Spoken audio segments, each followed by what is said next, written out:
next day or so to talk pregame Detroit. But let's get into it. It's going to be a shorter episode, just a reaction video and comments around our game versus the Miami Dolphins. And, a disappointing loss, back-to-back losses on the road, now 3-5 on the road. Let's talk confidence level. Going into this game on the road, confidence level for me was 5 out of 10. After the game, with that kind of performance against a team that usually puts up almost 40 points on average at home, I'm now from a 5 to a 7. Yes. And if we would have won that game and our defense closes it out, I'd probably go from a 7 to an 8 potentially. But I would say, we just, for this game, to me, the coach has played a little bit of a role. We were able to hold Tyreek under 100 yards. We were able to hold the Dolphins under 100 yards in total rushing. But for our offense, anemic in second and third quarter. Found ourselves in a lot of third and long situations.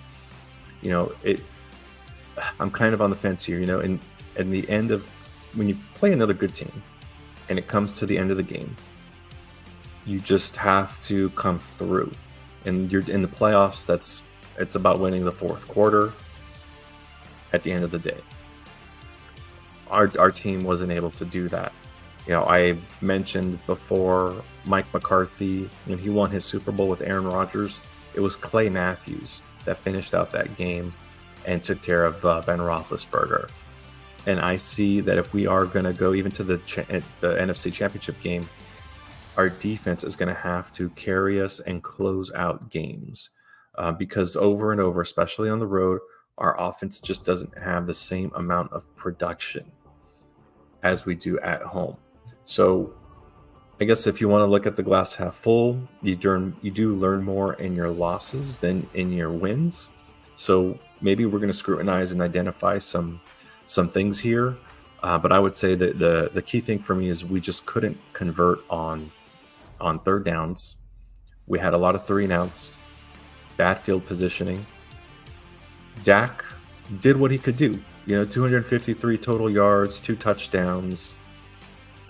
He's certainly capable of a much better game, but with missing left tackle Tyron Smith, he was just under duress, and I'm sure that affected kind of his reads. The Dolphins did a really good job at also taking care of Ferguson on those third downs, so kind of took away, CD. They did a good job at that. Took away Ferguson and made it really challenging for us on the offensive side. I really don't give Dak any blame at all for this loss. A lot of my disappointment comes with DQ and what I would call our situational defensive play calling, specifically at the end of the first half and in the fourth quarter.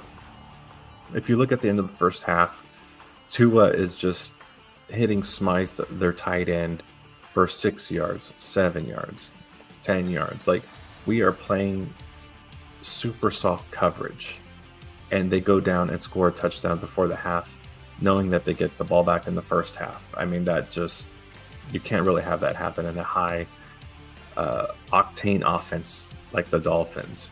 If you look at our last drive, yeah, there was a penalty, but also very soft coverage. I understand you don't want to get beat over the top, but at the same time, they only need 3 points. Their field goal kicker at that point had already made 4. I think 3 of those or 2 of those were over 50 yards. Man, Miami did what they had to do. Now, did they look like the better team? I think the Cowboys looked like the better team. And that's why my confidence level went up after this game. And I think we have a lot of positive things, we could hold on to. And you could even say to a certain degree, we beat ourselves. We, with in particular the fumble on the opening drive, putting ourselves in third and long situations. If you look at the drives that go well, I mean, it's the play action, it's the tight end, peeling off for a check down. That is our offense. Just to have Dak, sitting back there like he's Peyton Manning, and we have these awesome route runners. That's just not who we are. Now, CeeDee Lamb had a very productive game, even though he was basically unseen for 2 quarters of the game. I believe over 100 yards, well over 100 yards, I think close to over 110. I think 6 total receptions. He did his thing. He did have a pretty long touchdown. I think it was about 45 yards or so. And it was kind of refreshing, actually, to see him break away for something like that, because you usually don't see, CD kind of, for lack of a better word, burn a defense with his speed. So that was refreshing to see. So at the end of the day, I did ask Jason, is this, Dak's fault for lack of production, or the offense's fault for lack of production through a majority of that game or half of that game? Or does this go on the defense for not being able to close it out? Jason is on the side of the latter. For me, I'm still on the fence. I think it's a lot to ask our defense to close out a game when they've already, at this point, only allowed 1 touchdown. And if you would have said going into this game, Tyreek Hill's going to have 100 yards, I say that means we win. He really showed no sign of injury. He looked 100% healthy out there. I think we could have done a lot better, especially in that last drive. We allowed them really to gash us from runs on the screens. We just kind of didn't really, look all that prepared for what we might see in that type of situational play. I feel like we were on our heels a lot of that drive. So if I had to choose one, I would say this is probably a 55% or 60% blame on the offense as a group, and the coach McCarthy is in there, and the rest falls on the defense, with a good portion of it on I was going to say on DQ, but again, it's so hard to be so critical when a team like the Dolphins, who again traditionally score almost 40 points at home, holding them to 22, only 1 touchdown, forcing their field goal kicker to be 100% on 5 field goals. I mean, I think you kind of you take that and you just believe that you can put up points on the offensive side. We're averaging, again, close to 40 points at home, around 21 points on the road. So we have to figure out, we have to do a better job of game planning. We got to see more productivity. I think when I think of when our team was last good on the road, I think of the Jason Garrett era, and we had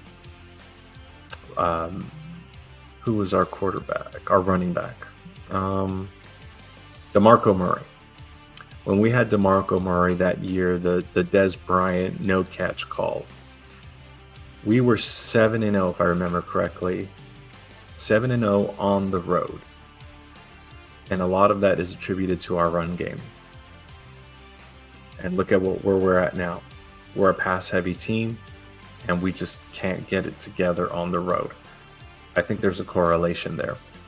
We'll bring Jason in and talk more about that in our pregame for Detroit. But this is where we are now, 10-5,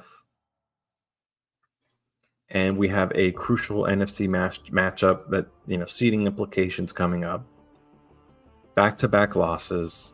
Now we're going home for a rebound, and this could very well be the starting point for our run.